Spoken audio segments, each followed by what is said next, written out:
ನಮಸ್ಕಾರ ಎಲ್ರಿಗೂ ರೋಚಕ ಯೂಟ್ಯೂಬ್ ಚಾನಲ್ಗೆ ಸ್ವಾಗತ. ಒಲಿಂಪಿಕ್ಸ್ನಲ್ಲಿ ಭಾರತಕ್ಕೆ ಪದಕ ಬರುವುದೇ ಬಹಳ ಕಡಿಮೆ. ಕನಿಷ್ಠ ಕಂಚು ಬಂದರೂ ಕೂಡ ದೊಡ್ಡ ಹಬ್ಬದಂತೆ ಭಾರತೀಯರು ಆಚರಿಸ್ತಾರೆ.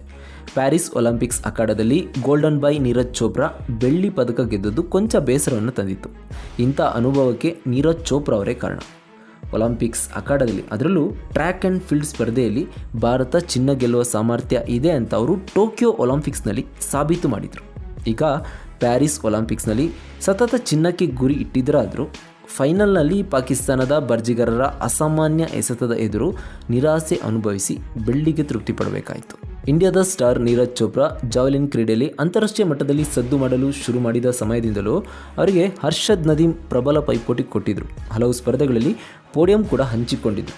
ಆದರೆ ಹಿಂದೆಂದೂ ನೀರಜ್ ಅವ್ರನ್ನ ಹಿಂದಿಕ್ಕಿರಲಿಲ್ಲ. ಇದೀಗ ಪ್ಯಾರಿಸ್ ಅಖಾಡದಲ್ಲಿ ಪವಾಡದ ರೀತಿ ಹರ್ಷದ್ ನದೀಮ್ ನೂತನ ಒಲಿಂಪಿಕ್ಸ್ ರೆಕಾರ್ಡ್ನೊಂದಿಗೆ ಅಂದರೆ ಬರೋಬ್ಬರಿ 92.97 ಮೀಟರ್ ದೂರಕ್ಕೆ ಭರ್ಜಿ ಎಸೆದು ನೀರಜ್ ಚೋಪ್ರಾ ಎದುರು ಚಿನ್ನ ಗೆದ್ದರು. ಆ ಮೂಲಕ ಬರೋಬ್ಬರಿ 35 ವರ್ಷಗಳ ಬಳಿಕ ಪಾಕಿಸ್ತಾನಕ್ಕೆ ಒಲಿಂಪಿಕ್ಸ್ನಲ್ಲಿ ಪದಕ ತಂದ ಎರಡನೇ ಆಟಗಾರ ಎಂಬ ಕೀರ್ತಿಗೆ ನದೀಮ್ ಪಾತ್ರರಾದರು. ಈ ಹಿಂದೆ 1988ರ ಸಿಯೋಲ್ ಒಲಿಂಪಿಕ್ಸ್ನಲ್ಲಿ ಬಾಕ್ಸರ್ ಹುಸೇನ್ ಶಾ ಕಂಚಿನ ಪದಕ ಗೆದ್ದಿದ್ರು. ಇದು ಹರ್ಷದ್ ನದೀಮ್ ವೃತ್ತಿ ಬದುಕಿನ ಶ್ರೇಷ್ಠ ಎಸೆದ ಅಂತ ಹೇಳ್ಬೋದು. ಅಷ್ಟೇ ಅಲ್ಲದೆ 90 ಮೀಟರ್ ದೂರಕ್ಕೆ ಭರ್ಜಿ ಎಸೆದಿರುವುದು ಕೂಡ ಇದೇ ಮೊದಲು. ಗುರುವಾರ ರಾತ್ರಿ ನಡೆದ ಫೈನಲ್ನಲ್ಲಿ ಹರ್ಷದ್ ಎರಡನೇ ಮತ್ತು ತಮ್ಮ ಕೊನೆಯ ಎಸೆತಗಳಲ್ಲಿ 90 ಮೀಟರ್ಗೂ ಅಧಿಕ ದೂರಕ್ಕೆ ಭರ್ಜಿ ಹೋಗುವಂತೆ ಮಾಡಿದರು. ಭಾರತದ ನೀರಜ್ ಚೋಪ್ರಾ ಈ ಸಾಲಿನಲ್ಲಿ ತಮ್ಮ ಶ್ರೇಷ್ಠ ಎಸೆದ ಅಂತಂದರೆ 89.45 ಮೀಟರ್ ದೂರಕ್ಕೆ ಜಾವ್ಲಿನ್ ಎಸೆದು ಬೆಳ್ಳಿ ಗೆದ್ದುಕೊಂಡ್ರು. ಅಂದಹಾಗೆ ಟೋಕಿಯೋ ಒಲಿಂಪಿಕ್ಸ್ನಲ್ಲಿ ನೀರಜ್ ಚೋಪ್ರಾ 87.58 ಮೀಟರ್ ದೂರಕ್ಕೆ ಭರ್ಜಿ ಎಸೆದು ಚಿನ್ನ ಗೆದ್ದಿದ್ರು. ಅದೇ ಸ್ಪರ್ಧೆಯಲ್ಲಿ ಹರ್ಷದ್ ನದೀಮ್ 84.62 ಮೀಟರ್ ದೂರಕ್ಕೆ ಎಸೆದಿದ್ರು. ಅಲ್ಲಿಗೆ 5ನೇ ಸ್ಥಾನಕ್ಕೆ ತೃಪ್ತಿಪಟ್ಟಿದ್ದರು. ಅಂದಹಾಗೆ ಕೋಟ್ಯಾಂತರ ಭಾರತೀಯರ ಕ್ರೀಡಾಭಿಮಾನಿಗಳ ನಿದ್ರೆ ಕೆಡಿಸಿದ ಪಾಕಿಸ್ತಾನದ ಚಾಂಪಿಯನ್ ಜಾವೆಲಿನ್ ಪಟು ಹರ್ಷದ್ ನದೀಮ್ ಯಾರು? ಅವರ ಹಿನ್ನೆಲೆ ಏನು? ಒಬ್ಬ ಕಟ್ಟಡ ಕೂಲಿ ಕಾರ್ಮಿಕನ ಮಗ ಇವತ್ತು ಒಲಿಂಪಿಕ್ಸ್ನಲ್ಲಿ ಚಿನ್ನ ಗೆದ್ದಿದ್ದು ಹೇಗೆ? ಒಂದು ಹೊತ್ತು ಊಟಕ್ಕೂ ಕಷ್ಟಪಡುತ್ತಿದ್ದ ಹುಡುಗ ಒಲಿಂಪಿಕ್ಸ್ಗೆ ಆಯ್ಕೆ ಆಗಿದ್ದು ಹೇಗೆ? ಹರ್ಷದ್ ನದೀಮ್ ಕಡು ಬಡತನದ ಜೀವನ ಹೇಗಿತ್ತು? ಎಲ್ಲೋ ಗುಡಿಸಲಲ್ಲಿ ಇದ್ದಂಥ ಹುಡುಗ ಇವತ್ತು ಒಲಿಂಪಿಕ್ಸ್ನಲ್ಲಿ ಚಿನ್ನ ಗೆದ್ದ ಹರ್ಷದ್ ನದೀಮ್ ನಮ್ಮ ಸಾಂಪ್ರದಾಯಿಕ ಎದುರಾಳಿ ರಾಷ್ಟ್ರವಾಗಿರುವ ಪಾಕಿಸ್ತಾನದಲ್ಲಿ ಹುಟ್ಟಿದ್ರೂ ತನ್ನ ಪ್ರತಿಭೆಯಿಂದ ಅದೆಷ್ಟೋ ಜನರಿಗೆ ಸ್ಫೂರ್ತಿಯಾಗಿರುವ ಹರ್ಷದ್ ನದೀಮ್ ಅವರ ರೋಚಕ ಸ್ಟೋರಿಯನ್ನು ನೋಡ್ತಾ ಹೋಗೋಣ. ಅದಕ್ಕಿಂತ ಮುಂಚೆ ಯಾರೆಲ್ಲ ನಮ್ಮ ಚಾನಲ್ನ ಸಬ್ಸ್ಕ್ರೈಬ್ ಮಾಡಿಲ್ಲ ಅಂತಂದರೆ ಈ ರೀತಿಯ ಮಾಹಿತಿಗಾಗಿ ನಮ್ಮ ಚಾನಲ್ನ ಸಬ್ಸ್ಕ್ರೈಬ್ ಮಾಡಿ. ಹರ್ಷದ್ ನದೀಮ್ 1997 ಜನವರಿ 2ರಂದು ಪಾಕಿಸ್ತಾನದ ಪಂಜಾಬ್ ಪ್ರದೇಶದ ಕಾನೇವಾಲ್ ಎಂಬ ಹಳ್ಳಿಯಲ್ಲಿ ಜನಿಸಿದರು. ನದೀಮ್ ತನ್ನ ಹೆತ್ತವರ 7 ಮಕ್ಕಳಲ್ಲಿ 3ನೇವರು. ತಂದೆ ಮೊಹಮ್ಮದ್ ಅಶ್ರಫ್ ಒಬ್ಬ ಕೂಲಿ ಕಾರ್ಮಿಕ, ಕಟ್ಟಡ ನಿರ್ಮಾಣ ಕ್ಷೇತ್ರದಲ್ಲಿ ದಿನಗೂಲಿ ಕೆಲಸ ಮಾಡ್ತಿದ್ದವರು. ಅಶ್ರಫ್ ತನ್ನ ಕುಟುಂಬವನ್ನು ನಿರ್ವಹಣೆ ಮಾಡಲು ಕಷ್ಟಪಟ್ಟು ಕೆಲಸ ಮಾಡ್ತಿದ್ರು. ಹೀಗಿದ್ದರೂ ದೊಡ್ಡ ಸಂಸಾರ ನಡೆಸುವುದು ಅವರಿಗೆ ಕಷ್ಟ ಆಗಿತ್ತು. ಕೆಲವೊಮ್ಮೆ ತಿನ್ನುವುದಕ್ಕೂ ತೊಂದರೆ ಆಗ್ತಾಯಿತ್ತು. ಅವರು ಕೆಲವೊಮ್ಮೆ ದಿನಕ್ಕೆ 1 ಬಾರಿ ಮಾತ್ರ ಊಟ ಮಾಡ್ತಾಯಿದ್ರು. ಇಂತಹ ಪರಿಸ್ಥಿತಿಯಲ್ಲಿ ಬೆಳೆದವರು ಹರ್ಷದ್ ನದೀಮ್. ಇನ್ನು ಶಾಲಾ ದಿನಗಳಿಂದಲೂ ಬೇರೆ ಬೇರೆ ಕ್ರೀಡೆಗಳಲ್ಲಿ ತೊಡಗಿಸಿಕೊಂಡಿದ್ದರು. ಆರಂಭದಲ್ಲಿ ಕ್ರಿಕೆಟ್, ಬ್ಯಾಡ್ಮಿಂಟನ್, ಫುಟ್ಬಾಲ್ ಮತ್ತು ಅಥ್ಲೆಟಿಕ್ಸ್ನಲ್ಲಿ ಪಾಲ್ಗೊಂಡಿದ್ದಂಥ ನದೀಮ್ 7ನೇ ತರಗತಿಯಲ್ಲಿ ಸಂದರ್ಭದಲ್ಲಿ ಅಥ್ಲೆಟಿಕ್ಸ್ ಕೋಚ್ ರಶೀದ್ ಅಹಮದ್ ಸಾಕಿ ಅವರ ಕಣ್ಣಿಗೆ ಬಿದ್ದರು. ಯುವ ಕ್ರೀಡಾಪಟುಗಳನ್ನ ತಳಮಟ್ಟದಲ್ಲಿ ಗುರುತಿಸುವುದರಲ್ಲಿ ನಿಸ್ಸೀಮರಾದಂಥ ಸಾಕಿ ಅವರು ಹರ್ಷದ್ಗೆ ಆರಂಭಿಕ ಮಾರ್ಗದರ್ಶನ ಕೊಟ್ಟರು. ಜಾವ್ಲಿನ್ ಥ್ರೋ ಕಲೆಯನ್ನು ಕರಗತ ಮಾಡಿಕೊಳ್ಳುವ ಮುನ್ನ ಹರ್ಷದ್ ಡಿಸ್ಕಸ್ ಥ್ರೋ ಮತ್ತು ಶಾಟ್ಪುಟ್ ಕ್ರೀಡೆಗಳಲ್ಲಿಯೂ ತೊಡಗಿಸಿಕೊಂಡಿದ್ದರು. ಬಳಿಕ ಪಂಜಾಬ್ ಯೂತ್ ಫೆಸ್ಟಿವಲ್ನ ಜಾವ್ಲಿನ್ ಸ್ಪರ್ಧೆಯಲ್ಲಿ ಚಿನ್ನ ಗೆದ್ದ ಬಳಿಕ ಅವರು ಭರ್ಜಿ ಎಸೆಯೋದನ್ನು ಶುರು ಮಾಡಿದರು.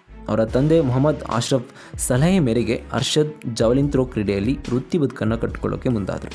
ಕಡು ಬಡತನದಲ್ಲೂ ಹರ್ಷದ್ ನದೀಮ್ಗೆ ಜಾವೆಲಿನ್ ಎಸೆತದ ಮೇಲೆ ಆಸಕ್ತಿ ಕಮ್ಮಿ ಆಗಲಿಲ್ಲ. ನಿಧಾನವಾಗಿ ಅದರಲ್ಲಿ ತರಬೇತಿಯನ್ನು ಪಡೆದರು. ಆದರೆ ಬಡತನದ ಕಾರಣ ಹರ್ಷದ್ ನದೀಮ್ ಸ್ಪರ್ಧೆಗಳಲ್ಲಿ ಭಾಗವಹಿಸಲು ಹಣ ಹೊಂದಿಕೆ ಆಗ್ತಾ ಇರಲಿಲ್ಲ. ಈತನ ಪ್ರತಿಭೆಯನ್ನು ಗುರುತಿಸಿದ ಗ್ರಾಮಸ್ಥರೇ ನದೀಮ್ನನ್ನು ಬೇರೆಡೆ ಸ್ಪರ್ಧೆಗಳಿಗೆ ಕಳಿಸ್ತಾ ಇದ್ರು. ಅವರ ನಂಬಿಕೆಯನ್ನು ಉಳಿಸಿಕೊಂಡು ಹರ್ಷದ್ ನದೀಮ್ ಹಂತ ಹಂತವಾಗಿ ಬೆಳೆದರು. 2015 ಮತ್ತು 2016ರಿಂದ ಅಂತಾರಾಷ್ಟ್ರೀಯ ಮಟ್ಟದ ಜಾವೆಲಿನ್ ಸ್ಪರ್ಧೆಗಳಲ್ಲಿ ಪೈಪೋಟಿಗೆ ಇಳಿದಂಥ ಹರ್ಷದ್ ನದೀಮ್ ಅವರಿಗೆ ವಿಶ್ವ ಅಥ್ಲೆಟಿಕ್ಸ್ ಒಕ್ಕೂಟದಿಂದ ಸ್ಕಾಲರ್ಶಿಪ್ ಬಂತು. ಇದರಿಂದಾಗಿ ಮಾರಿಷಸ್ನಲ್ಲಿರುವ IAAF ಹೈ ಪರ್ಫಾರ್ಮೆನ್ಸ್ ಸೆಂಟರ್ ಸೇರಿ ತರಬೇತಿ ಪಡೆದುಕೊಳ್ಳಲು ಸಾಧ್ಯವಾಯಿತು. 2016ರಲ್ಲಿ ಗುವಾಹಟಿಯಲ್ಲಿ ನಡೆದ ಸೌತ್ ಏಷ್ಯನ್ ಗೇಮ್ಸ್ನಲ್ಲಿ 78.33 ಮೀಟರ್ ದೂರಕ್ಕೆ ಭರ್ಜಿ ಎಸೆದು ನದೀಮ್ ಕಂಚು ಗೆದ್ದರು. ಅಲ್ಲಿಂದ ನದೀಮ್ ಹಿಂತಿರುಗಿ ನೋಡಲೇ ಇಲ್ಲ. 27 ವರ್ಷದ ಹರ್ಷದ್ ನದೀಮ್ ಇವತ್ತು ಅಂತಾರಾಷ್ಟ್ರೀಯ ಮಟ್ಟದ ಎಲ್ಲ ಸ್ಪರ್ಧೆಗಳಲ್ಲೂ ನೀರಜ್ ಎದುರಾಳಿಯಾಗಿದ್ದರು. ವಿಶ್ವ championship, Commonwealth games, Asian games, diamond league ಮತ್ತು ಒಲಿಂಪಿಕ್ಸ್ನಲ್ಲಿ ಎಲ್ಲದರಲ್ಲೂ ಭಾರಿ ಪೈಪೋಟಿ ಕೂಡ ಕೊಟ್ಟರು. 2023 ವಿಶ್ವ ಚಾಂಪಿಯನ್ಶಿಪ್ನಲ್ಲಿ ನೀರಜ್ ಚೋಪ್ರಾ ಚಿನ್ನ ಗೆದ್ದಾಗ ನದೀಮ್ ಬೆಳ್ಳಿ ಗೆದ್ದ ಸಾಧನೆ ಮಾಡಿದರು. ಇದೀಗ ವೃತ್ತಿ ಬದುಕಿನಲ್ಲಿ ಮೊದಲ ಬಾರಿ ನೀರಜ್ಗಿಂತಲೂ ಬೆಸ್ಟ್ ಥ್ರೋ ಎಸೆದು ದಾಖಲೆ ಪುಟ ಸೇರಿದರು. ಪ್ಯಾರಿಸ್ ಒಲಿಂಪಿಕ್ಸ್ಗೆ ಪಾಕಿಸ್ತಾನದಿಂದ 7 ಕ್ರೀಡಾಪಟುಗಳು ಮಾತ್ರ ಬಂದಿದ್ದರು. ಅವರಲ್ಲಿ ಹರ್ಷನ್ ನದೀಮ್ ಕೂಡ ಒಬ್ಬರು. ಸುಮಾರು 32 ವರ್ಷಗಳ ನಂತರ ಅವರು ಪಾಕಿಸ್ತಾನಕ್ಕೆ ಚಿನ್ನದ ಪದಕವನ್ನು ತಂದುಕೊಟ್ರು.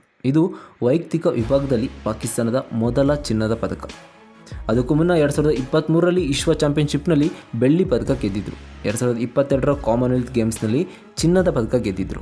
ಸದಾ ಆರ್ಥಿಕ ಬಿಕ್ಕಟ್ಟು, ಭಯೋತ್ಪಾದಕರ ದಾಳಿ ಹಾಗೂ ಬಡತನದ ಸುಳಿಯಲ್ಲಿ ಸಿಲುಕಿರುವ ಪಾಕಿಸ್ತಾನಕ್ಕೆ ಇವತ್ತು ಚಿನ್ನದ ಪದಕ ನೀಡುವ ಮೂಲಕ ಅರ್ಷದ್ ನದೀಮ್ ಹೀರೋ ಆಗಿದ್ದಾರೆ. ಅರ್ಷದ್ ಒಲಿಂಪಿಕ್ಸ್ನಲ್ಲಿ 40 ವರ್ಷಗಳ ಬಳಿಕ ಚಿನ್ನದ ಪದಕವನ್ನು ಪಾಕಿಸ್ತಾನಕ್ಕೆ ತಂದುಕೊಡುವಲ್ಲಿ ಯಶಸ್ವಿಯಾದರು. ಒಲಿಂಪಿಕ್ಸ್ನಲ್ಲಿ ಪಾಕಿಸ್ತಾನದ 32 ವರ್ಷಗಳ ಸುದೀರ್ಘ ಪದಕದ ಬರವನ್ನು ಅರ್ಷದ್ ನದೀಮ್ ಕೊನೆಗೊಳಿಸಿದರು. ಪಾಕಿಸ್ತಾನ ಈ ಹಿಂದೆ 1992ರಲ್ಲಿ ಮೊದಲ ಬಾರಿಗೆ ಒಲಿಂಪಿಕ್ಸ್ನಲ್ಲಿ ಪದಕ ಗೆದ್ದಿತ್ತು. 1992ರ ಬಳಿಕ ಒಲಿಂಪಿಕ್ಸ್ನಲ್ಲಿ ಚಿನ್ನದ ಪದಕವನ್ನು ಗೆಲ್ಲೋದರಲ್ಲಿ ಪಾಕಿಸ್ತಾನ ವಿಫಲ ಆಗಿತ್ತು. ಕೊನೆಯದಾಗಿ 1984ರಲ್ಲಿ ಪಾಕ್ ಚಿನ್ನದ ಪದಕವನ್ನು ಗೆದ್ದಿತ್ತು. ಈ ಎರಡೂ ಪದಕಗಳು ಪುರುಷರ ಹಾಕಿ ತಂಡ ಜಯಿಸಿತ್ತು. 1992ರ ಬಾರ್ಸಿಲೋನಾ ಒಲಿಂಪಿಕ್ಸ್ನಲ್ಲಿ ಹಾಕಿಯಲ್ಲಿ ಪಾಕಿಸ್ತಾನದ ಪುರುಷರ ತಂಡ ಏನಿದೆ ಅದು ಕಂಚಿನ ಪದಕವನ್ನು ಗೆದ್ದಿತ್ತು. ಆ ಬಳಿಕ ಪಾಕಿಸ್ತಾನ ಯಾವುದೇ ಪದಕ ಗೆದ್ದಿಲ್ಲ. ಇದೀಗ ಅರ್ಷದ್ ನದೀಮ್ ಅವರ ಮೂಲಕ ಒಲಿಂಪಿಕ್ಸ್ನಲ್ಲಿ ಚಿನ್ನ ಗೆದ್ದಿರುವ ಪಾಕಿಸ್ತಾನ ಸಂತಸದಲ್ಲಿದೆ. ಇದೇ ವೇಳೆ ಪಾಕಿಸ್ತಾನ ಸರ್ಕಾರವು ಸ್ಟಾರ್ ಅಥ್ಲೀಟ್ ಅರ್ಷದ್ ನದೀಮ್ಗೆ 50 ಮಿಲಿಯನ್ ಪಾಕಿಸ್ತಾನಿ ರೂಪಾಯಿ, ಅಂದರೆ ಇಂಡಿಯಾದ ರೂಪಾಯಿಯಲ್ಲಿ ಹೇಳಬೇಕು ಅಂತಂದರೆ 1.5 ಕೋಟಿ ರೂಪಾಯಿ ಬಹುಮಾನವನ್ನು ಘೋಷಿಸಿತು.